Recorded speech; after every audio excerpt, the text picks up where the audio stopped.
ఈ వాసనలు ఎక్కువ ఉంటాయి.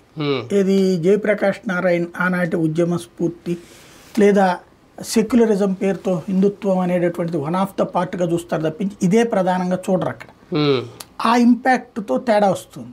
కానీ ఎప్పుడైతే మైనారిటీ పోలరైజేషన్ జరిగి అవమానించబడుతున్నారు హిందువులు, అవహేళనకు గురవుతున్నారో లేదా ప్రత్యేక హక్కులు వాళ్ళకు వస్తున్నటువంటి కాన్సెప్ట్ ఇక్కడ వీళ్ళనేమో దెబ్బతీస్తున్నారో అక్కడి నుంచి ఒక చర్చ ప్రారంభమైంది.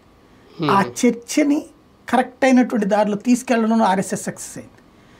ఇంటింటికి భారతీయ జనతా పార్టీ ఆర్ఎస్ఎస్ సంబంధించిన కార్యకర్తలు చేరడం అనేది ఒకవైపు అయితే, ఉట్టి సిద్ధాంతాలతో వర్కౌట్ కాదు, దానికి సంక్షేమం యాడ్ కావాల్సిందే అన్నటువంటిది నిరూపించారు అక్కడ.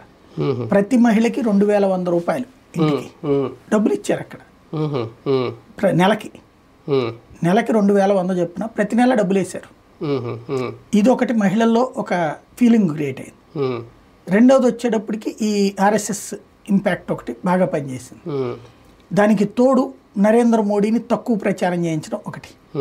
ఇవన్నిటికీ తోడు శరద్ పవార్,